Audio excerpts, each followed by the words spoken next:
Pode me chamar de Rocha. O meu nome real não serve para a língua humana. E aí, cambada? Eu sou o Gustavo Domingues, também conhecido como Rei Grifo, e hoje eu tô aqui para falar de um dos meus quadrinhos prediletos alternativos, Aerosmith. Não a Aerosmith, que nem a banda, Aerosmith. Aerosmith, ele é um quadrinho que saiu originalmente nos Estados Unidos em 2003. Ele foi escrito pelo Kurt Busiek, desenhado pelo Carlos Pacheco. Ele saiu lá pela Wildstorm. E no Brasil, ele foi lançado pela Devir logo em 2005 já. Então, 2 anos depois, até que foi um período curto de tempo. O Aerosmith, ele saiu em 6 edições lá fora, era uma minissérie. Aqui ele saiu e depois ele foi compilado numa edição única. Aqui ele já saiu direto na edição única. Eu acho que ele nunca chegou a sair em minissérie. Essa versão da Devir, ela é traduzida pelo Marquito Maia também. Aerosmith, ele é uma das obras que eu mais gosto do Kurt Busiek. E olha que eu gosto de muita coisa dele. Assim, Marvels mesmo é uma das obras mais legais que eu já li dele. Astro City, tem tanta coisa boa que ele já escreveu. Mas essa é uma obra sensacional, eu acho. O Aerosmith, ele é um quadrinho que ele se trata de uma história alternativa da Primeira Guerra Mundial. Ele reconta parte da Primeira Guerra Mundial como se ela tivesse sido travada, a guerra, com magia além da tecnologia. Existe tecnologia, mas também existe a magia normal, em paralelo. E é uma coisa normal, existe no mundo todo. Então, sei lá, os prussianos, eles têm vampiros e lobisomens que lutam do lado deles, porque eles são meio da Transilvânia, né? Tipo, estereótipo.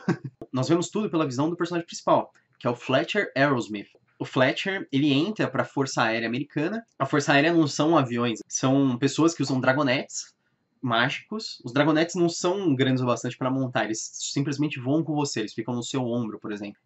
Mas eles não te carregam, na realidade, você usa umas caneleiras mágicas que são feitas com o couro de outros dragonetes, que elas entram em contato com a magia do dragonete, ela faz eles voarem, eles voam assim extremamente rápido e fazem manobras impressionantes. E aí tem a guerra nos ares da Primeira Guerra Mundial, estilo Barão Vermelho, só que com magia. Na verdade, eles são magos menores, né? Os voadores. Eles têm diversos tipos de magia, eles têm magias de cura, coisas assim. E as armas deles, eles usam bestas que disparam flechas mágicas. Eu sempre penso em mísseis mágicos do Dungeons and Dragons. É isso, e tem muita coisa. Tipo, a liderança da Inglaterra, por exemplo, é um círculo de magos ao estilo Merlin. Eles estão fazendo novos rituais de invocação de criaturas bizarras para lutar durante a guerra. Os prussianos, eles lidam não só com vampiros e lobisomens, eles têm grandes necromantes, assim. Eles lidam com mortos-vivos e criaturas que voltam do túmulo para lutar por eles. E tem, nossa, toneladas de coisas assim. Tem uma parte no mar que é muito legal, que eles lutam contra um kraken gigante. Tem uma série de criaturas mitológicas que aparecem na história. Inclusive, um deles é um personagem principal, é o Rocha. Ele é um troll, eu acho. Um troll de pedra. E eu não me lembro se eles falam exatamente o que ele é, mas eu acredito que sim. Ele é um dos personagens principais, ele é amigo do Fletcher, lá ainda dos Estados Unidos. Ele era da Europa e ele foge da guerra. E a história se passa ainda no início da guerra, não exatamente no início, ela é em 1915 já. Começa com o Fletcher, ele conhece os aviadores, né, as unidades dos voadores que voltam da guerra e eles recrutavam jovens para serem os novos voadores. É a Unidade Aérea Ultramarina, são os voadores. Esses magos voadores, digamos assim, esses pilotos sem aviões, eles recrutam, né, os jovens para que eles entrem para as unidades deles, para irem lutar para a guerra, né? E o Fletcher é um desses. Ele entra meio deslumbrado, meio apaixonado pela guerra, e ele tem aquele choque quando ele descobre quão diferente é a guerra do que a gente espera. Não é nada glorioso, é uma coisa horrível. É uma história que já foi contada muitas vezes em muitas mídias, né? Inclusive, ele conhece uma enfermeira, eles têm um caso, ela se chama Grace. Tem aquelas coisas bem básicas. A única coisa que muda muito é o contexto da história, porque é esse envolvimento da magia durante a guerra, e como as armas de destruição em massa, na verdade, são mágicas, sendo que na época da Primeira Guerra Mundial era a época de armas químicas, né? E ele apresentar novas coisas, novas criaturas, novas magias, novas coisas interessantes ao longo da história, vai introduzindo. Mas no geral, apesar de parecer uma história meio manjada do jovem soldado que vai para a guerra deslumbrado, achando que é uma coisa gloriosa e cheia de honra, e depois ele descobre que é uma coisa horrível e desesperadora, e, inclusive se apaixona pela enfermeira, etc. Apesar de tudo isso, é uma história legal. Essa história é uma história que ainda vale a pena ser contada, não é à toa que ela foi contada inúmeras vezes, né? Como dizem, clichês não existem porque eles são ruins, clichês existem porque eles são bons, e todo mundo quer utilizar o clichê porque o clichê é legal. E essa é a ideia geral do Aerosmith também.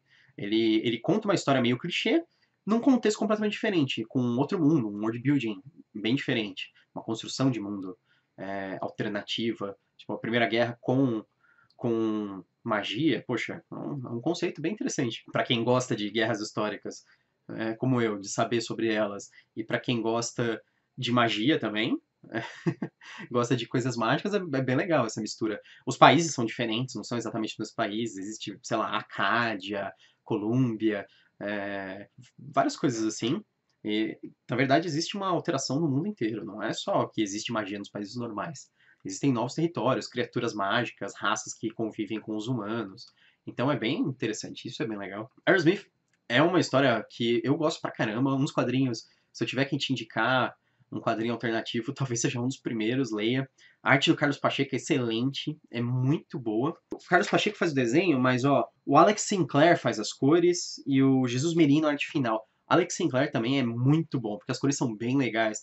Aquela dicotomia que existe da parte colorida quando eles estão nas cidades e de como tudo é horrível e cinzento na guerra, é um negócio que te transporta mesmo, te faz uma imersão, cria uma imersão. Você se sente muito mais dentro da história, assim. Não numa guerra com magia, mas você acompanha melhor, você é mais crível, né? Mas é muito legal. Já falei várias vezes, né? Que é muito bom e que vale a pena. Então, Aerosmith, essa é a minha dica de hoje. Se você gostou do vídeo, curte, se inscreve no canal. Meu nome é Gustavo Domingues e bem-vindo ao Canavial.